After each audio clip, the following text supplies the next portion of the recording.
Hey everybody, I'm back with another game from the Caro-Kann course, from the ChessGoals Caro-Kann course. And this time we're going to feature a game that I got to sacrifice on h3, which we've talked about a little bit in previous videos. But I wanted to start looking at this theme and idea I have of getting an attack and winning maybe a little bit of material and then trading down too early and it causing problems. And this was the best example I could find of this at hand.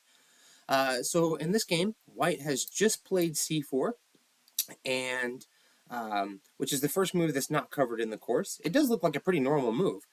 Maybe white wants to play d5 later. We give c3 in the course, which is, again, quite a common move. But again, there's no particular reason why we can't continue with our standard development. So I played knight to f8, queen to c2, and we went ahead with bishop to e6, which of course makes sense. Where else are you going to put the bishop? He played bishop to e3, and now queen to d7, and we're already thinking about this sacrifice. We've made almost no thinking in these moves so far. This is some of the most standard development we get in this.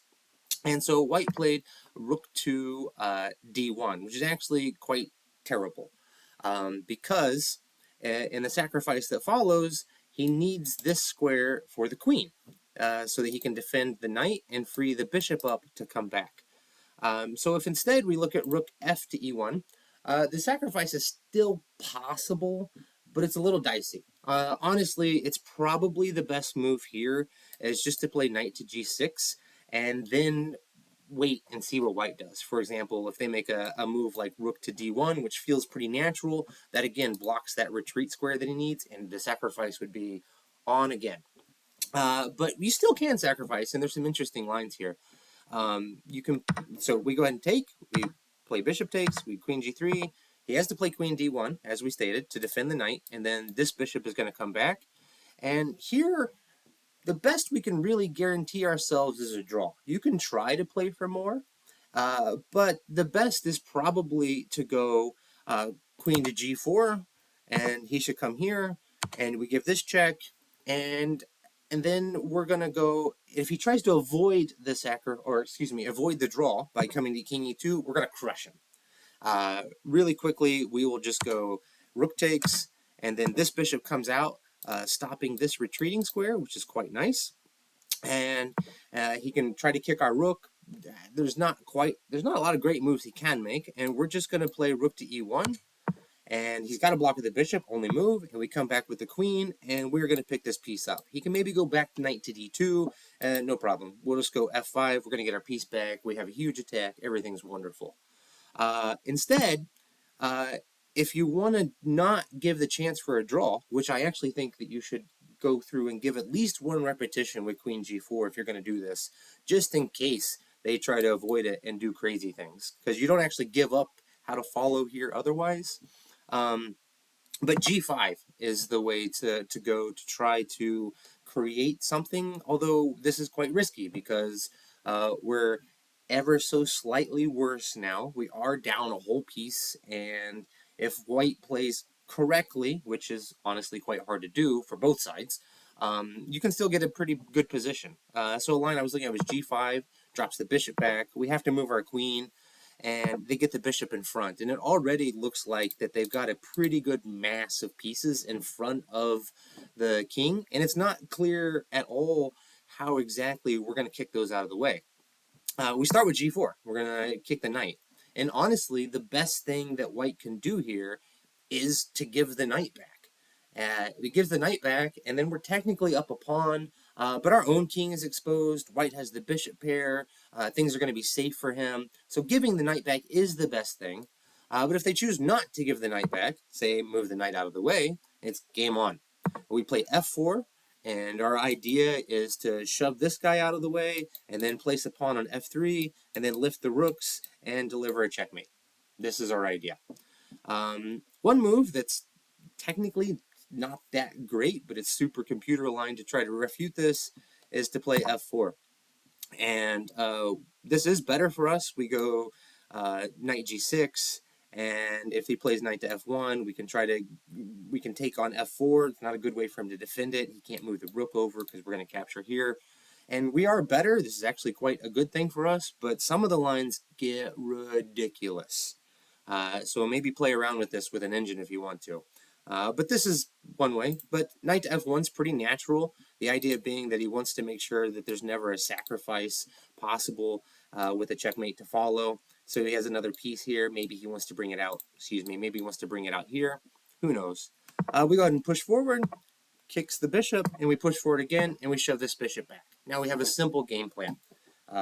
Lift the rook and checkmate on h1. So we go for that. Rook e6. Of course, he's going to capture the rook. He's not going to let us do that. So we take back with the knight. And now bishop to e3 because we are hitting this pawn here. And now a little bit of a surprising move because we're going to play rook to d8. And we're going to use the d6 square to lift across now. That doesn't look quite possible because there's a couple pieces in the way. But we can quickly move them out of the way. We're going to go knight to f4. And we're going to threaten knight to h3, which he cannot allow. So white played d5. That's the best move for white. The idea is it gives his queen some access to try to get over and help defend. He doesn't have another good way to get in. And even if he didn't play d5, our move's probably the same. We're just going to play knight to f4. He's forced to take it. We're going to capture, and he brings the queen in. We need to take one moment to drop the bishop back so we don't hang the bishop. The queen can grab this guy, and we play rook to d6, again with the same exact plan. This does allow a check, so he checks us. We come out of the way. And it's difficult to see what he's going to do. We have a massive threat here. Something like rook to f1, the idea being he doesn't want us to move the rook because we'll play queen take, or sorry, not rook takes, but queen takes with check. But this just allows a nice tactic. Maybe you guys can pause and see if you can find it here. So one, we can just grab here first, and then they grab. But then the real tactic comes with queen takes bishop, and rook check. We win the queen, and this huge pawn blob is definitely going to decide the game. We're up material. This guy's weak. We have the better minor piece. This would be a great way for us to play. So I did just want to kind of go into this about the sacrifice and show that even if they have this threat of defending with the queen coming back and the bishop dropping back, you still can sacrifice. It's a risky game. It's playable. It's fun. I personally am going to play rook g6 and see what happens. However, in the game that was played, we had rook fd1, and now it's definitely game on for the sacrifice. We capture, takes, we capture, and he would really like to play queen to d1. He simply can't, though. So there's really nothing better than playing the queen over, and now we go knight to g6. So in the actual game, this gets us to our point. I played knight to e6, and after knight to e6, he dropped back, gave the knight back, and then brought the queen forward, and I brought my knight up, and we traded. And I ended up blundering this position. So we're up 2 clean pawns, but white has the bishop pair. He has some space in the center, and it's not like ridiculously easy. King g2, knight g5, and I mean, yes, this is a really solid winning position, but it's not super duper clear. This was kind of what I was seeing whenever I played this knight to e6, which again, this is totally fine. We're doing great. But it's better if we do this in such a way that doesn't allow the queen trade. Because here we still have a game to play, and there's still plenty of ways to go wrong. It's possible that white can get some counterplay with d5, maybe get his own pass pawn, he gets his bishops working. We're only up a couple pawns. And so going back, if instead I played g6, which I didn't play knight g6 because I thought, oh, he'll play bishop takes, and then I'll lose the knight because I want to go knight h4. The idea with when I went to e6 was he can't capture it, and I'm just going to go knight to f4, the same idea, taking advantage of the fact that this bishop is pinned. But capturing is not a problem. We're going to take, he'll take back, and he's still in trouble because we're just going to bring the rook up. So, for example, captures, takes, he comes to try to defend. Maybe he's going to try to move this bishop and defend the knight with the rook, and so he can drop his queen back. We just play rook to e4. Huge problems here. Now knight to e5, giving the piece back, and the only way that he really can to try to hold the position, because we take, and he brings up f3, guarding laterally across, and we can come across for a check. And now this is a moment where it's important. It's not important. It's still good. It's still fine. We're still crushing. You can trade queens here. but we have a huge attack. There's no reason to trade queens and then try to win this position. It is much stronger to leave the queens on the board. We'll say queen f5. We're hitting this rook, and we have some ideas to continue this attack. It's not like white has some counterplay. We're under no danger. This is a problem with me in my games, is that things get complicated, they're sharp, they're tactical, and I'm afraid of blundering, and I just want to simplify. But I give away a lot of advantages this way, and I make things much harder on myself. Queen f5 keeps the queens on the board, and we have a lot of attacking ideas. This king is still totally exposed. So I looked at something like rook ad1, just solidifying the rook. It was attacked, and we just have a cool idea, e4. E4's idea is we're just going to try to remove this pawn from f3 so we can play rook g4, and we win a queen. That would pretty well end the game immediately. So he takes, and we take with the rook, and we are all ready to play rook g4. Drops the bishop back. He's going to try to block with the bishop. We play rook g4 anyway, bishop g3, and again, we have a huge attack. All we did was trade a set of pawns. We can still bail out and trade queens anytime we want, or trade all the rooks, and we're going to be doing fine. But just continuing this attack and this pressure is great.